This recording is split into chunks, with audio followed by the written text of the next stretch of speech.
Assalamualaikum. Waduh, seger banget kan nih? Seger kan? Ini warnanya kayak ranting sama daunnya nih kan? Iya benar. Iya kan, udah kayak pohon gitu Ucuk ya. kan ini. Iya. Ayo kita buka dulu.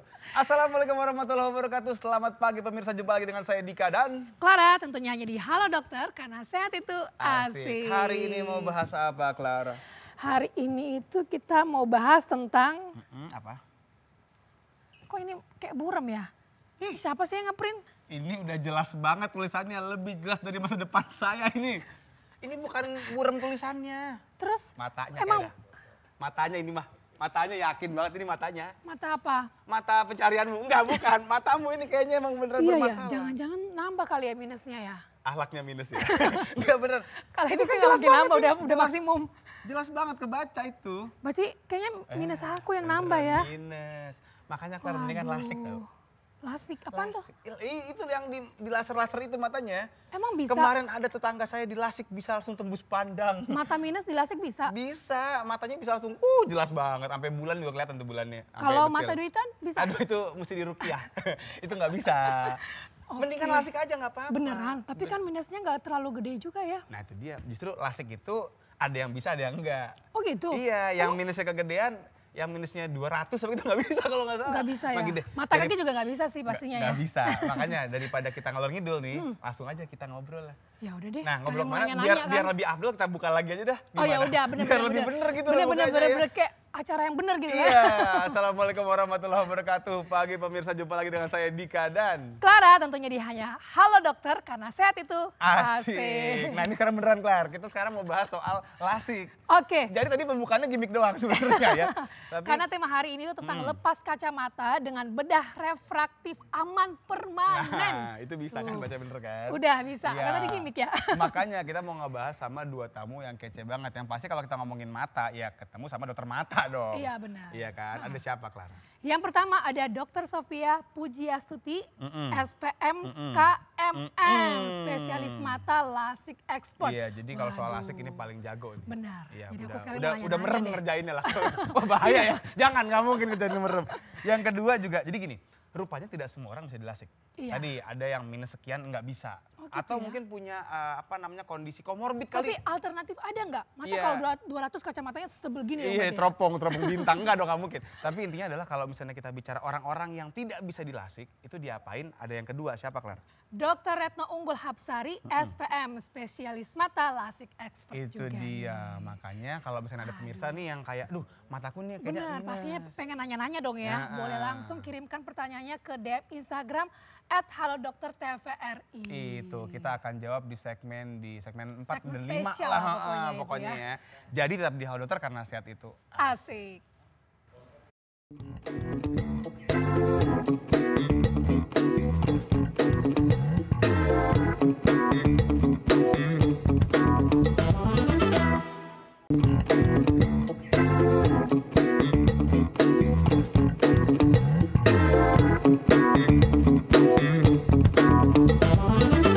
Masih tetap semangat pagi hanya di Halo Dokter karena sehat itu asik. Oke, hari ini kita langsung aja mau ngebahas soal bagaimana kita bisa melepas kacamata Betul. sebelum tidur. Enggak. Kalau itu sih emang Itu iya. emang iya. Gitu. Lepas Tapi secara kacam- permanen bisa nggak tuh? Dengan yang namanya bedah refraktif ya. Jadi Yang langsung aja kita undang nih narsum pertama kita, Dr. Sofia the First. Oh bukan, Dr. Sofia Puji Astuti. Astuti, spesialis mata KMM.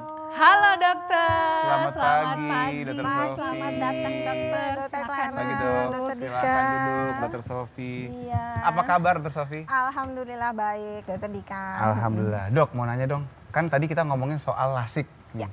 Makin kemari makin banyak nggak sih orang-orang yang lasik? Banyak. Iya.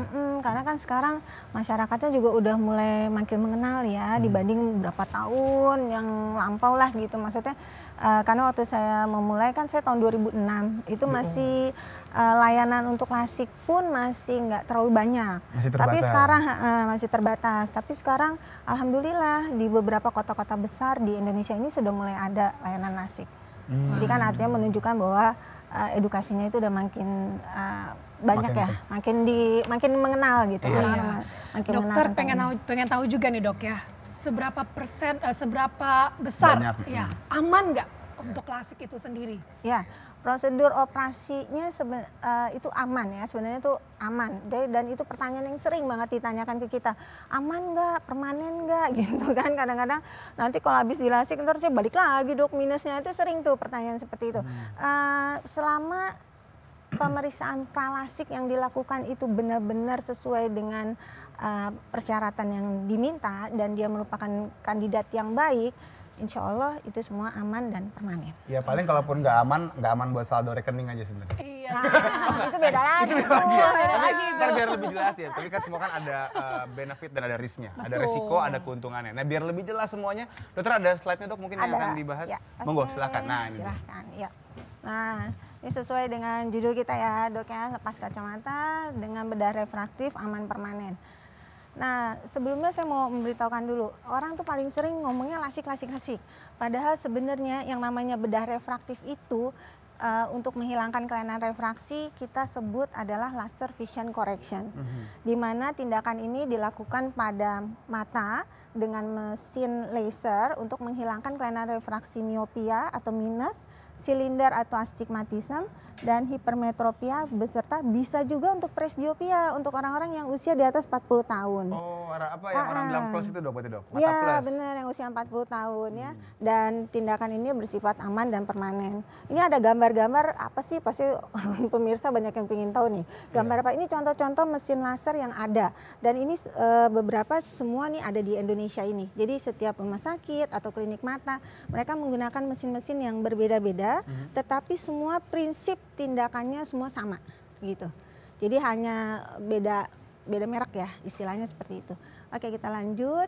Nah, tentu banyak juga yang ingin tahu siapa aja sih kan seperti itu ya yang membutuhkan laser vision correction ini siapa aja. Tentu adalah yang pertama profesi atau pekerjaan yang memang membutuhkan tidak boleh berkacamata. Seperti misalnya dok? Ya misalnya yang orang mau masuk angkatan, itu kan masih nggak boleh. Tentara ya. gitu ya.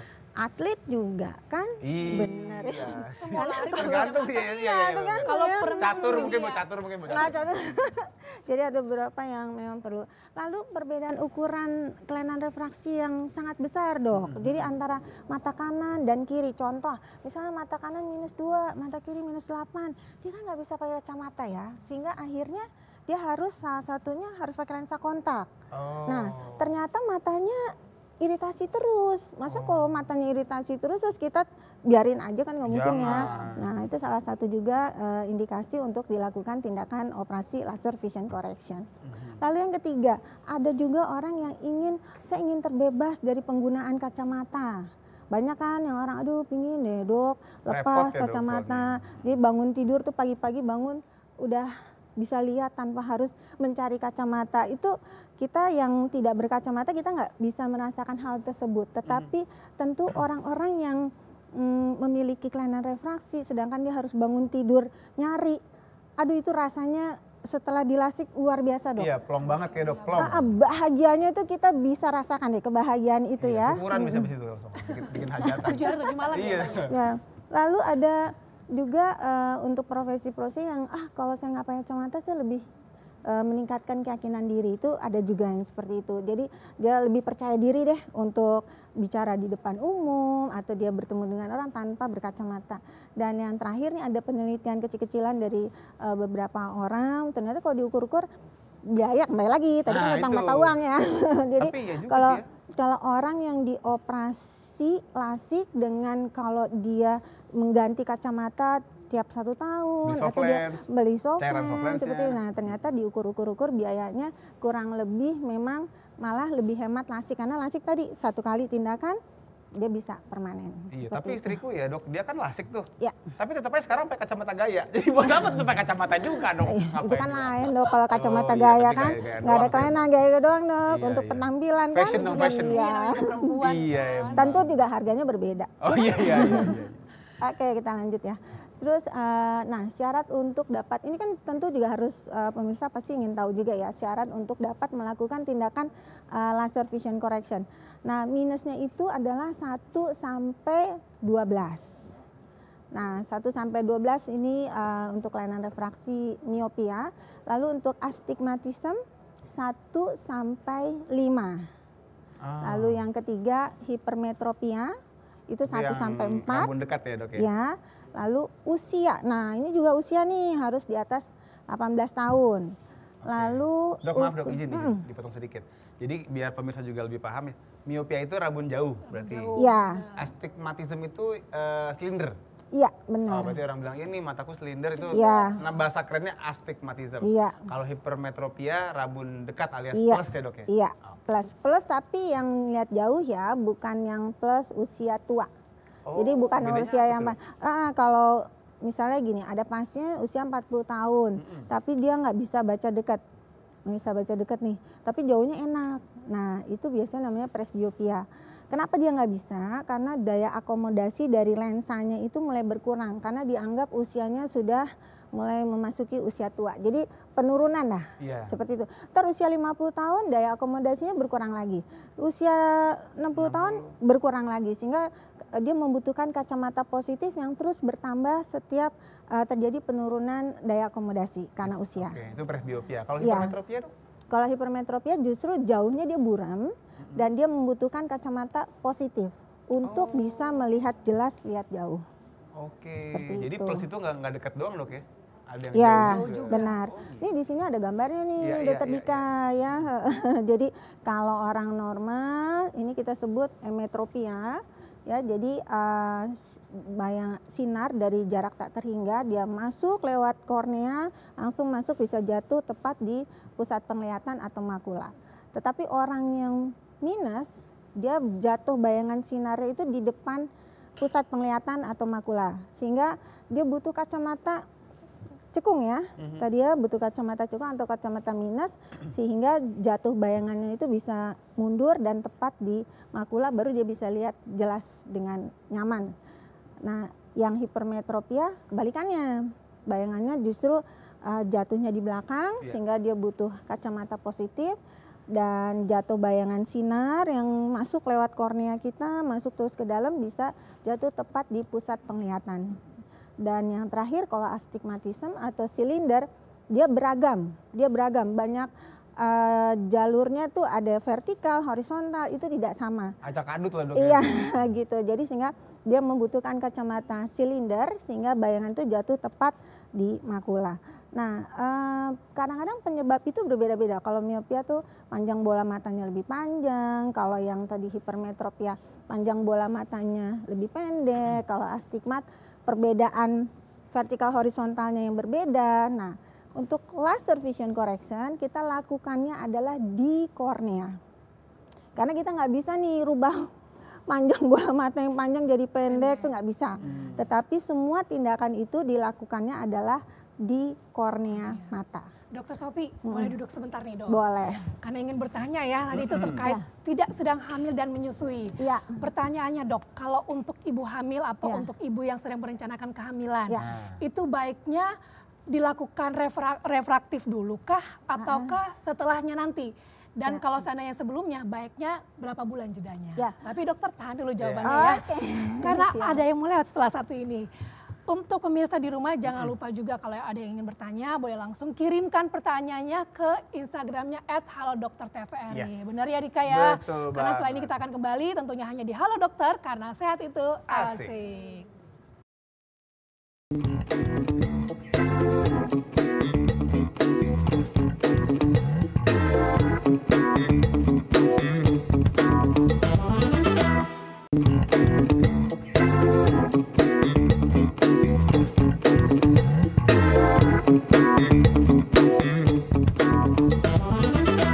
Oke pemirsa, kembali lagi di acara Hal Dokter karena sehat itu asik. Dan hari ini kita masih ngebahas soal perlasikan. Duniawi, kenapa duniawinya.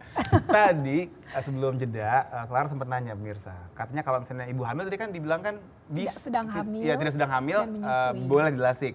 Kalau misalnya pengen program tadi kan atau Betul. lagi hamil, ini gimana dok? Ada nggak mungkin jeda waktu? Dan mungkin yang lebih utama, aku malah lebih penasaran kenapa nggak boleh? Kan cuma dilaser doang matanya. Apa hubungannya sama kehamilannya? Gitu dok. Siap. Monggo dok, silakan. Oke, jadi gini, kalau misalnya orang hamil, kita tahu ya kalau wanita hamil tuh pasti semua hormonalnya terganggu, benar ya? Oh, hormonnya. Nah, dengan hormon yang terganggu itu sudah pasti akan mempengaruhi kelainan refraksi seseorang. Sedangkan kan tindakan laser vision correction ini tadi permanen, udah aman permanen. Artinya kalau ternyata kelainan refraksinya itu bukan yang sebenarnya karena dia terpengaruh oleh karena hormonalnya, sehingga akhirnya kita jadi tidak benar melakukannya. Makanya tidak boleh dalam kondisi hamil, dan umumnya kita 4 bulan. Begitu juga menyusui. Jadi kalau misalnya orang habis melahirkan baru 1 bulan, aduh dok, saya pengen lepas nih kacamata, saya pengen dioperasi. Jangan dulu, 4 bulan selesai baru nanti kita cek lagi. Itu nunggu hormonnya balik maksudnya dok? Iya. Ya, Tapi gini dok, dengan hormon tadi emang seberapa jauh orang bisa berubah minus atau plus? Memang nggak semua ya dokter Dika, tapi beberapa saya punya pengalaman itu bisa lumayan loh. Yang tadinya dia -1 itu bisa jadi 2,5, itu ada. Jadi katanya, tapi ini nggak bisa dikatakan semua sama ya, karena semua itu tentu tergantung dari individu masing-masing. Yang penting adalah kita harus meyakinkan kelainan refraksi itu stabil. Ukurannya udah bener nih, seperti ini terus, baru kita bisa lakukan tindakan operasi laser vision correction. Kalau enggak kan nanti kesian sayang 2 kali kerja bener. Jadi kalau untuk ibu hamil baiknya dilakukan sebelum proses kehamilan sebelum ya. proses kehamilan. Dan kalau sudah selesai persalinan baiknya 4 bulan. 4 bulan. Lewat 4 bulan baru dia boleh. Oke, mau dok, ada lagi dok mungkin yang ingin sampaikan? Silakan slide-nya Dr. Sofia. Kita lihat tadi kan hamil, nah ini juga penting nih, nggak boleh ada gangguan kesehatan ya, terutama adalah kesehatan mata. Jadi kalau misalnya ada katarak kita nggak boleh lakukan tindakan operasi laser vision correction ya. Katarak dulu diberesin dok. Iya, kataraknya biasanya gini, kalau nanti selesai dia dioperasi katarak, lensa yang ada di dalam bola mata kita nih kan. Aku boleh ngomong dulu nggak ya pemirsa? Jadi gini, yang disebut katarak itu adalah kekeruhan pada lensa. Sehingga yang harusnya lensa itu jernih, dia jadi keruh, itu disebut katarak ya, itu lensanya diambil. Begitu udah diambil, diganti lensa tanam, nah orang tuh otomatis melihatnya menjadi lebih jelas dan kelainan refraksinya pun itu bisa hilang sekalian. Oke, jadi belum tentu abis kataraknya diberesin masih perlu dilasik gitu dok. Mungkin itu jadi normal lagi gitu ya? Iya, jadi misalnya orang -8 ada katarak, diambil kataraknya -8-nya bisa hilang. Wow, jauh juga ya. Jadi nggak perlu juga ya. Oke ya. Lanjut dok, silakan. Ini contoh. Lalu berikutnya, nah ini yang tadi saya sampaikan dok, Dokter Dika, Dokter Clara ya, dan para pemirsa bahwa laser vision correction ini ada 3. Jadi semua orang bilangnya lasik. Padahal lasik itu ada di dalam kelompok bedah refraktif yang menggunakan mesin laser yang disebut laser vision correction. Yang pertama ini lenticle extraction. Ini yang sekarang lumayan nih, masyarakat kita nih udah mulai mengenal nih untuk lenticle extraction. Ini teknologi yang terbaru. Nanti ada videonya dok. Oke, lalu yang kedua lasik, dan yang ketiga adalah surface ablation atau surface laser treatment. Ini contohnya, mungkin banyak nama gitu. Kan pemirsa juga ada nama ini, aduh apa ya, bingung ya kita ya gitu.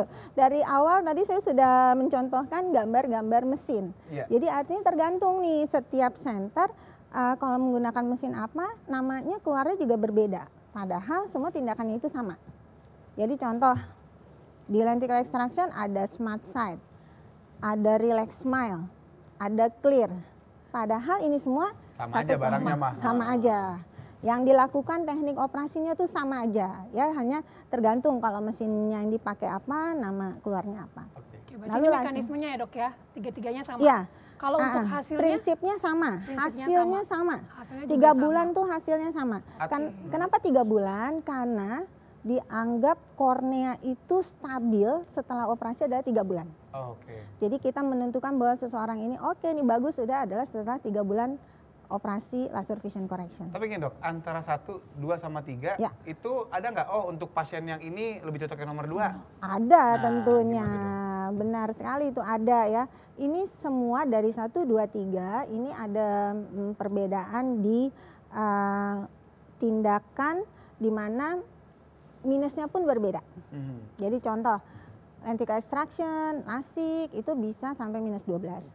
Tapi kalau surface ablation kita kita tidak bisa lakukan sampai 12. Kita agak sedikit lebih sempit lah ya. lebih range-nya lebih sempit gitu. Karena punya resiko komplikasi yang lebih besar. Nah, sehingga setiap pasien kalau datang dia juga nggak bisa milih nih. Saya mau yang itu ya dok, gitu. Di warteg ya. Nggak bisa juga gitu. Karena semua tergantung dari pemeriksaan pralasik. Jadi pemeriksaan pralasik itu sangat penting sekali untuk menentukan satu apakah seseorang itu bisa dilasik. Aku terpaksa ngomongnya lasik juga ya. Nah, jadi apakah orang itu bisa dilasik atau laser vision correction. Dan yang kedua, kalau misalnya emang bisa, tindakannya yang mana yang cocok buat dia. Karena setiap orang itu berbeda. Jadi pemeriksaan pralasik sangat penting ya, para pemirsa mesti tahu. Oke. Kurang lebih seperti itu. Mau nanya lagi, kalau misalnya namanya tindakan apapun itu ya, namanya apalagi tadi kan kita lihat di video kan dibuka ada sayatan tipis gitu kan. Itu kan pasti ada rasa nyerinya juga dok, walau paling enggak pas biusnya udah habis. Nah, berapa lama sih biasanya orang akan ngerasa ya mungkin paling nggak nyaman lah matanya ya, entah itu bentuknya perih atau gatel atau sepet atau apapun itu. Setelah lasik itu berapa lama? Boleh. Jangan jawab dulu dong.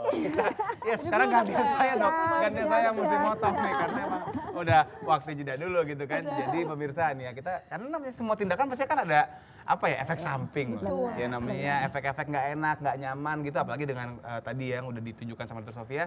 Berapa hari sih rasa-rasa nggak nyamannya ya akan terjawab abis ini. Tapi jangan lupa masih boleh juga nge-DM ya kalau misalnya kita mau nanya nih, aduh ya nih pengen lasik cuman masih ragu.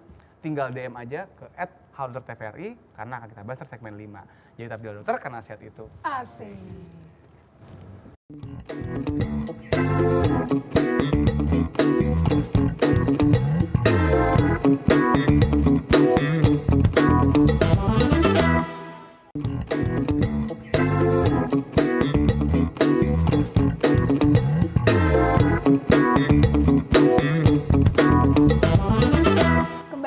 Halo dokter, karena sehat itu asik. Nah ini makin menarik nih penjelasan dari dokter Sophie ya, apalagi terkait dengan video-videonya.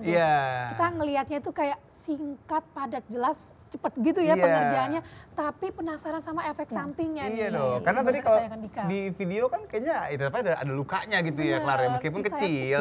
Waktu lagi operasi kan juga dibius, dikasih tetes mata anestesi lah. Baal biar baal. Oh bukan baal. Apa tuh?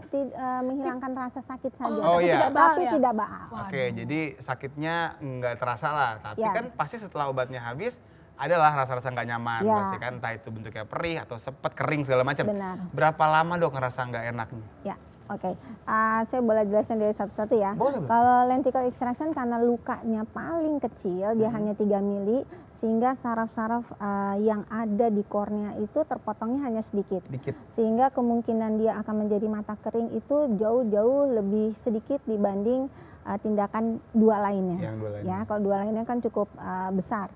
Nah, yang tadi kalau misalnya habis lasik apa yang dirasa?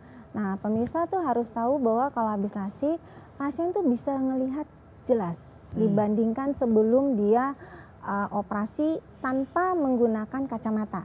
Tetapi memang benar masih ada rasa kurang nyaman, masih ada rasa kayak ngelihatnya sedikit berkabut, walaupun jelas tapi kayak berkabut. Namanya kita pakai air ya, air tuh gini. Bola mata kita tuh kan nggak kering ya sebenarnya, kan sebenarnya agak-agak lembab. Setiap kita berkedip tuh kan keluar cairan sebenarnya untuk melapisi si kornea kita biar tetap kornea itu jernih. Nah sehingga saat kita operasi itu udah pasti kita akan banyak menyiram bola mata kita dengan cairan tertentu yang kita sebut cairan BSS, sehingga dia akan basah terus gitu ini kornea. Nah dengan banyaknya cairan itu membuat pasti kornea itu menjadi sedikit udem atau bengkak ya. Dan yang dirasa pasien apa? Ya tadi agak berkabut. Tapi nggak usah khawatir, besoknya tuh hilang tuh kabutnya. Oh cepat ya? Cepat sekali ya. Bahkan beberapa jam aja mulai makin berkurang gitu. Nah pas kontrol besok 1 hari tuh kabutnya sudah hilang. Nah kalau nyeri rata-rata untuk lenticle extraction, untuk lasik mereka tidak nyeri. Tetapi memang rasa mengganjel, berpasir, sama yang berkabut, ya. Oke, jadi kayak ganjel aja gitu kayak. Iya, karena ganjel namanya gitu, sepet lah, namanya habis operasi yang tadi ya, karena keringnya, karena terpotong sarafnya gitu ya. Tapi nanti hal itu besoknya akan hilang. Oh cepet dong ya? Akan hilang. Nah tapi untuk yang ketiga, karena tadi lukanya besar dan dia pakai soft lens. Soft lens itu tujuannya supaya luka bisa nutup ya, nggak kena gesek-gesek kelopak mata kan, supaya dia bisa tertutup sempurna. Itu memang nyeri dan itu nyeri untuk 2-3 hari. Oh, tapi berarti selama-lamanya 3 hari kelar. Iya benar. Ya, Nggak terlalu untuk yang panjang. ketiga. Nah, tapi kalau 1-2 tidak. Nah, kalau masalah mata kering kan banyak nih orang suka nanya, "Dok, saya kok jadi kering nih?" Karena kan sarafnya tadi terpotong ya, terutama untuk lasik. Nah, itu nanti dia akan kembali sempurna, mata keringnya tuh rata-rata 1-3 bulan. Kembali lagi per individu berbeda. Oke, Dok. Tapi gini Dok, kan tadi dokter juga bilang tidak semua orang bisa dilasik Betul. nih. Tapi gimana dengan orang yang nggak bisa pakai kontak lens kan? Nah, itu dia. Alternatifnya apa ya selain ini? Itu gitu dia, kan? makanya Dok kita juga mengundang lagi nih Clara nih. Oke, kita narasumber kita mengundang berikutnya ya. Yes, Dr. Retno Unggul Hapsari SPM. spesialis mata lasik expert. Yes. Halo dokter. Halo, Dr. Fi, boleh selamat, Dok? Dokter Iya, Retno, boleh selamat saya. datang. Terima kasih dokter. Pagi, Dokter. Silakan duduk, Dr. Silakan, Retno. Dr. Retno duduk dulu. Oke. Iya. Dokter Retno, tadi Ya. kita ngobrol sama Dr. Sofia panjang lebar ngomong soal ya tadi ya namanya laser vision correction. Masyarakat taunya lasik. Nah, tapi rupanya tidak semua orang bisa dilasik. Betul. Nah betul mas. Gimana tuh kalau misalnya emang nggak bisa dilasik Dok? Apa langkah opsi atau alternatifnya? Nah itu dia. Seperti apa? Nah sebenarnya kalau lasik itu kan kita mainan di lapisan paling depan mata yaitu kornea. Nah kalau kondisi tertentu di mana korneanya sangat tipis sedangkan kelainan refraksinya cukup besar, jadi kan nggak cukup jaringan kornea yang mau diambil. Nah itu kita modifikasi yang lain yang masih bisa, yaitu bagian lensanya. Oh, belakangnya lagi. Betul. Oke, diapain Dok lensanya Dok? Nah lensa yang asli mungkin terlalu tipis atau tidak bisa menyeimbangkan antara panjang bola mata, makanya lensanya yang kita ganti. Oh, diganti lensanya. Iya, betul. Oke, mungkin biar lebih jelas Pak. Iya benar. Diganti lensa kamera digital. Dok, Mungkin ada yang mau ditampilkan iya. dokter. Oke. Jadi biar lebih jelas ya. Tapi nggak apa-apa lensa tipis, jangan dompet yang tipis Clara. Nah betul. Bikin pusing. Nah, dokter Dika, dokter Clara, kalau Yes. tadi kan dokter Sofia sudah bicara panjang lebar tentang lasik ya. Kalau saya sebenarnya melengkapi saja pada pasien-pasien yang tidak bisa dilasik mungkin, tapi mempunyai kelainan refraksi dan ingin lepas dari kacamata. Nah, ada yang namanya refractive lens exchange, namanya juga lens ya. Jadi kita mengganti lensanya untuk menghilangkan kelainan refraksinya. Nah, di sini pengertiannya yaitu prosedur operasi. Kalau tadi bagian paling atas itu adalah kornea. Nah, kita main-main ke bagian yang bawah nih. Ini salah satu contoh pasien yang sudah dipasang lensa. Nah, yaitu mengganti lensa yang asli, kita sedot dengan suatu alat ya. Alatnya hampir sama prinsipnya dengan operasi katarak.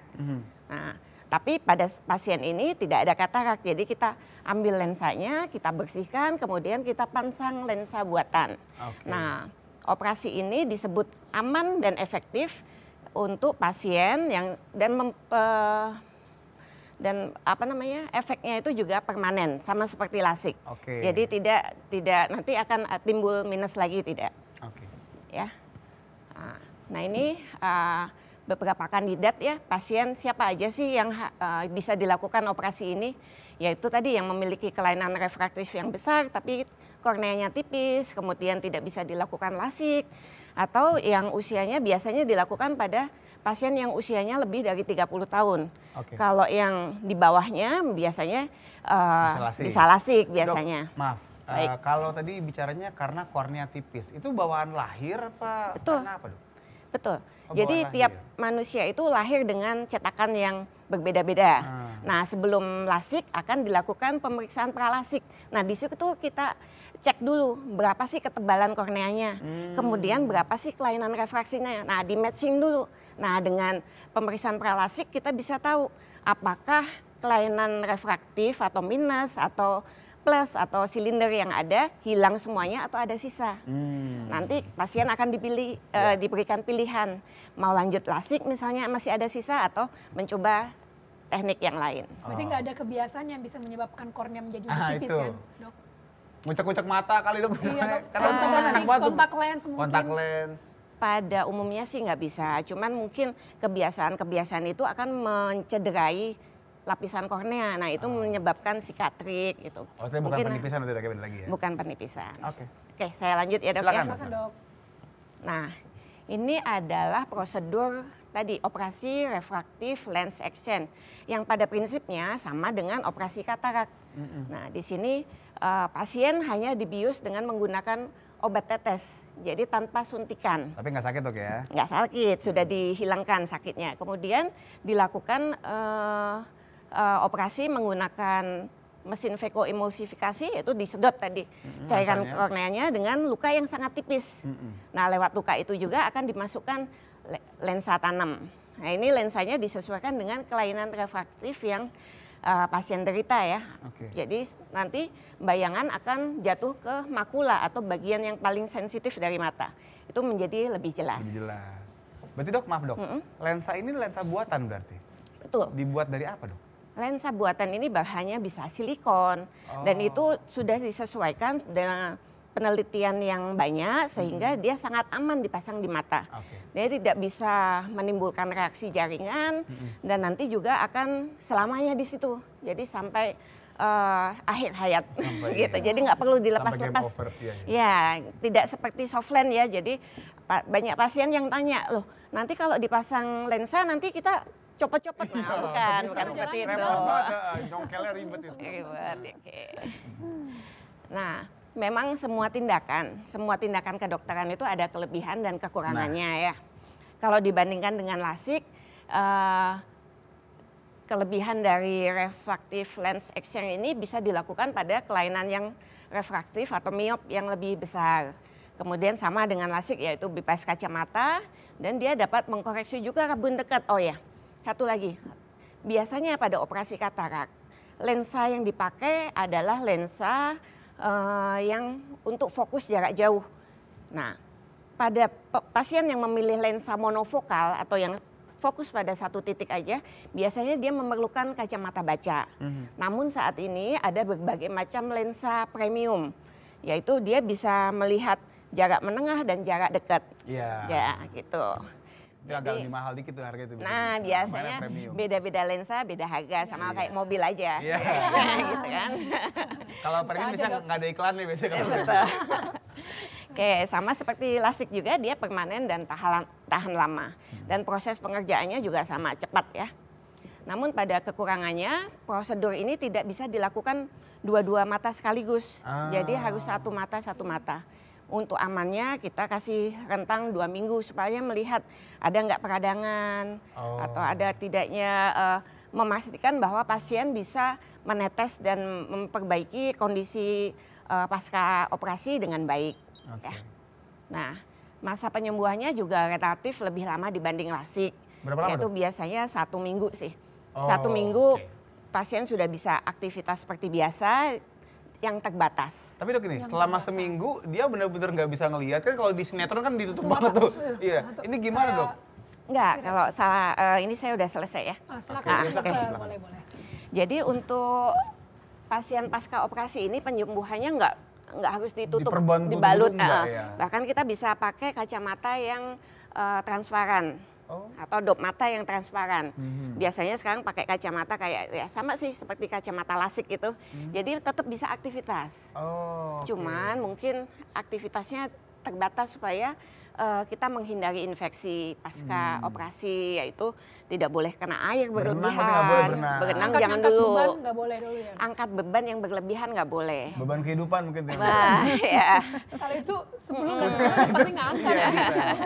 Dokter, ini saya potong sebentar ya, karena ternyata banyak sekali nih pertanyaan dari pemirsa yang sudah masuk. Dan pasti akan kita jawab setelah ini ya, Dok ya. Jadi jangan kemana-mana, tetap di Halo Dokter karena sehat itu asik.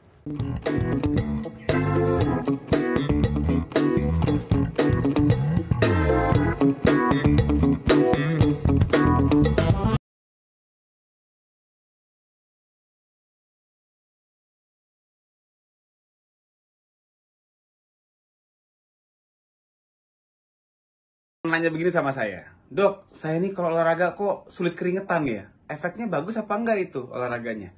Bentar, Ini baru sulit keringetan, belum sulit melupakan dia yang sudah melupakanmu. Alalala. Begini ya, selama kita olahraga itu suhu tubuhnya masih aman, nggak gampang naik, itu ya nggak masalah. Keringat dikit tuh nggak masalah. Kecuali gara-gara sulit berkeringat, suhu tubuh kita jadi naik, jadi panas badannya. Itu harus dicek, jangan-jangan memang ada masalah dengan sistem produksi keringat.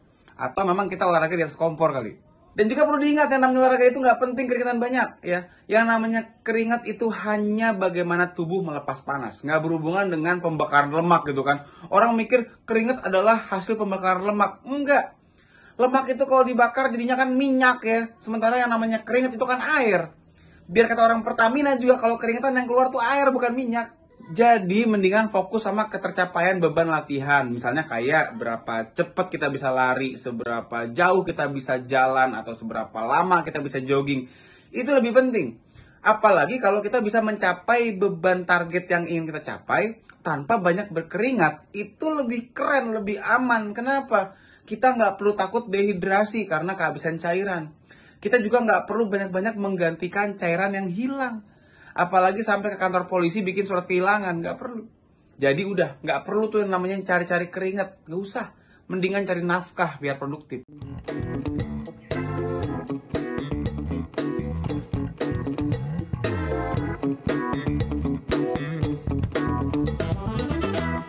Oke pemirsa, kembali lagi di acara Hal Dokter karena Sehat itu asik. Masih ngebahas soal tadi kan orang ngomongnya lasik ya. Betul. Nah sekarang jadi ngebahasnya laser apa sih? Laser vision correction. Bukan semuanya. Laser vision correction. Nah itu ada jadi agak belibet ya. Tapi intinya kita mau ngebahas soal orang yang bilang lasik. Meskipun nyata nggak semua orang bisa dilasik, Lara. Betul. Jadi kalau emang nggak bisa dilasik, tadi ada contohnya lensa diganti. Betul. Ya dengan lensa tele. Jauh banget lensa yang kamera. Tapi intinya adalah kalau misalnya kita memang ada masalah refraksi, itu nggak harus yang bergantung sama kacamata, Clara. Nah ini pun juga pasti banyak pemirsa yang pengen tahu. Tentunya. Saya bosan menggunakan kacamata terus gitu kan. Apalagi yang kacamata tebal sekali kan agak ribet. Makanya kita akan langsung ngebahas Instagram yang masuk nih. Ya, Instagram yang pertama dari siapa, Clara? Kita lihat pertanyaan pertama dari jual beli motor lampu. Kenapa jadi jualan di sini? Dok mau tanya dong, mata saya sebelah kiri minus, tapi yang kanan normal. Setiap melihat gadget jarak dekat, yang kiri lebih dominan dan kanan selalu tutup mata. Nah, jadi kepala jadi tengleng. Tengleng. Saya tahu tengleng, enak tuh tengleng.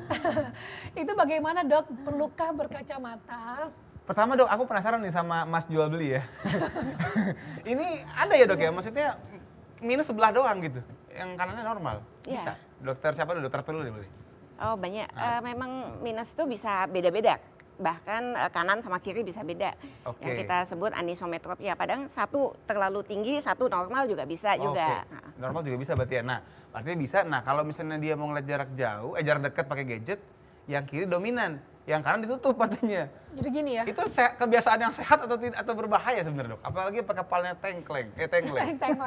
Kalau ngelihat dari pertanyaannya kayaknya Mas jual beli ini usianya udah di atas 40 ya. Mungkin. Soalnya dia agak terbatas penglihatan dekatnya. Nah rabun dekat presbiopia itu biasanya mulai pada usia lebih dari 40.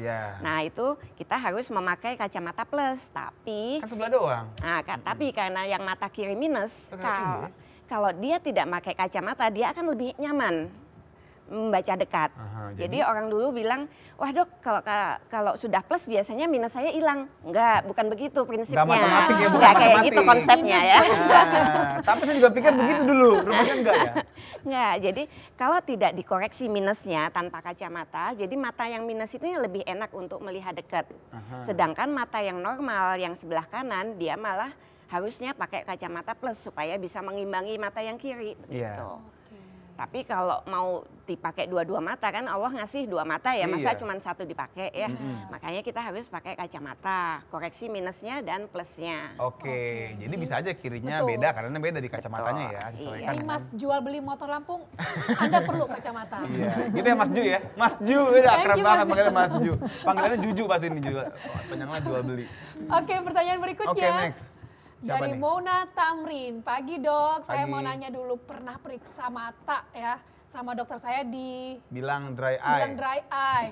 Itu maintenance-nya gimana ya, dan efek dry eye itu kayak gimana, Dok? Iya, Dok. Apakah sama dengan dry clean mungkin? Dokter Sofia mungkin. Ya, itu berarti kan dia matanya kering ya, sehingga dia memang butuh bantuan obat-obatan untuk mengatasi mata keringnya.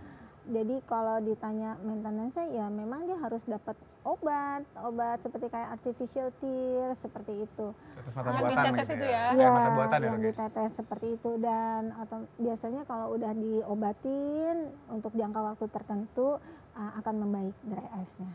Oke, Dok, tapi biasanya penyebab dry eye ini apa sih, Dok? Biasanya ada orang bilang main gadget atau komputeran lama-lama gitu. Itu benar apa? Itu sih enggak ya. Oh, enggak? Itu enggak. Artinya gini, bukan penyebab itu yang membuat orang jadi dry eyes. Tetapi kalau orang menggunakan gadget terus-menerus, terus lama-lama matanya lelah, matanya lama-lama perih, itu bisa. Tapi bukan berarti menyebabkan dry eyes. Jadi kita mesti membedakan dulu nih. Dampak penggunaan gadget lama yang menyebabkan mata kita menjadi agak lelah dan agak sepet karena kita melotot terus kan. Tadi kan saya sempat bilang kalau dia mengedipkan itu otomatis cairan bola mata akan keluar ya, membatasi. Itu kita kan ngedip nggak pernah diatur ya. Iya. Kita mau ngedip terus gitu kan nggak ya. Tapi kan otomatis kadang-kadang dia ngedip aja sendiri. Nah itu tujuannya adalah untuk melapisi si bola mata supaya dia supaya basah terus gitu. Nah kalau kita udah main gadget lama, kadang-kadang udah seru, itu orang tuh suka lupa. Oh bisa ya? Otomatis tuh orang lupa, dia melotot terus. Lama-lama dia akan lelah, terus akan perih ya. Nah itu bukan berarti dia dry eyes ya, memang karena dia dampak karena dari gadgetnya. Tapi kalau pertanyaan ini, sepertinya dia memang sudah memiliki penyakit mata kering gitu. Itu penyakit ya, Dok ya? Ya, bawaan. Jadi bisa juga dia pas diperiksa, waduh ini produksinya yang kurang. Atau memang ada sesuatu yang menghambat, misalnya penyakit-penyakit tertentu yang ada di kelopak mata yang membuat sekresi dari cairan itu berkurang. Nah itu yang kita harus obatin nih, semua diobatin ditambah dengan artificial tears, otomatis akan sembuh. Oke, ya. Masih ada lagi ya Instagram ya yang akan kita jawab hari ini ya. Apa udah dijawab ya sama dokter ya. Berikutnya dari Rahmatiani. Halo Dok, selamat pagi. Dok, yang materi hari ini mengenai mata, apakah ada cara lain selain operasi lasik agar mata minus bisa sembuh? Lalu apakah mata minus bisa diturunkan kepada anak? Oke, tadi Dok ya ngomongin, aku mungkin mau ke dokter dulu deh. Dok, bisa nggak sih ada tetes mata gitu yang bisa ngurangin minus? Karena saya pernah dapet tuh, katanya ada nggak perlu lasik, nggak perlu operasi, nggak perlu kacamata, cukup tetes nanti balik matanya. Atau misalnya makan wortel, nah itu bisa nggak Dok kayak gitu-gitu? Iya, kayak kelinci. Kalau yang ini Dok ya, kalau saat ini sih belum ada ya obat tetes. Hanya operasi yang bisa menurunkan minus ya secara permanen seperti lasik atau penggantian lensa. Oke, jadi nggak ada misalnya, oh ya makan wortel yang banyak biar nanti minusnya balik minusnya normal. Hilang gitu kan. Berarti itu masih mitos ya Dok ya. Makan wortel baik, bagus ya untuk mata, tapi tidak menurunkan minus. Ada lagi Dok yang pakai kacamata bolong-bolong. Jadi kacamatanya bukan dari kaca. Itu banyak tuh di gitu ya? medsos kan dijualin tuh. Jadi dia kacamata warnanya hitam, biasanya plastik gitu kan, nggak pakai kaca. Ada bintik-bintik bolongnya atau garis-garis. Itu bisa nggak Dok ngilangin minus, Dokter Sofia? Iya. Sebenarnya sih itu tetap tidak bisa menghilangkan ya kelainan refraksi yang ada. Tetapi dengan dia menggunakan bolong-bolong itu, cahaya dari jarak tak terhingga kan masuk ke dalam bola mata melalui kornea terus lewat pupil ya. Nah kalau di depannya itu ada bolong-bolong kan berarti cahaya itu masuknya terfokus, benar nggak? Iya. Karena kan tidak terbuka gitu kan, lebih terfokus. Nah itu membuat seseorang itu ngelihatnya menjadi lebih jelas. Oke, berarti sebenarnya jadi kalau difokuskan dia akan masuk langsung ke makula sehingga dia akan melihat lebih jelas. Tapi begitu dicopot kacamatanya? Ya iya. Kembali lagi. Ini mau menyembuhkan dong. Kacamata juga jujur. Oh gitu. Tapi ada juga lensa kontak ya, mungkin kita boleh sampaikan juga ya. Di sini ada yang namanya Ortho-K. Apa tuh Dok? Kan sering kan ya pakai malam. lebih cerah. Kok bisa? Nah itu. Ada tuh lensa. Iya, bukan, saya salah. Habis kayaknya yakin banget nih, kayak iya bisa, emang ada paham. Iya, gimana? itu juga alternatif untuk orang-orang yang nggak bisa dilasik juga. Tetapi bedanya dia tidak permanen. Oh, nggak permanen. Iya, kalau tadi RLE permanen, ya kan? Misalnya orang mau menghilangkan kelainan refraksi, tapi mau hilang yang tadi lasik nggak bisa RLE. Ternyata ada juga yang mau tetapi tidak permanen. Ya nggak apa-apa deh, yang tadi pakai lensa namanya Ortoke ortoke. tadi ya. Oke, wah. Ternyata bisa nih, banyak juga alternatifnya ya. Itu dia, jadi rupanya banyak banget ya hal-hal yang dapat dikerjakan kalau orang itu punya masalah dengan mata minus atau tadi mata plus juga segala macam. Nggak cuma lasik tapi alternatifnya banyak. Dan tadi buat pemirsa nih yang mungkin aduh lasik apa enggak ya, tadi sebentar banget sakitnya cuma atau nggak nyaman cuma 2-3 hari selesai gitu ya. Pengertiannya juga cepet banget ya. Iya. Untuk yang ketiga ya. Iya, untuk yang ketiga. Bahkan kalau yang lebih tadi yang apa Besok namanya lebih udah simpel enak sudah. sehari udah Besok beres. aja, iya. Udah langsung bisa kedap-kedip lagi ya. Kedepin siapa? Yang kalau ada yang oke gitu. Oh, oke. Jadi pemirsa nggak perlu takut dan itu memang aman banget ya dok ya, artinya aman kalau melasik dan ini bisa bikin kita nggak perlu pakai kacamata lagi. Betul. Ya. Jadi terima kasih banyak nih ya buat Dokter Sofia dan juga Dokter Retno atas penjelasannya luar biasa. Dan Betul. untuk pemirsa yang di rumah juga terima kasih banget nih karena sudah Iya. menonton kami. Yes. Tentunya selalu saksikan Halo Dokter karena Iya. akan ada tips yang tentunya bermanfaat ya untuk kita semuanya. Pastinya. Dan kalau yang kelupaan nonton di mana ya bisanya? Tinggal lihat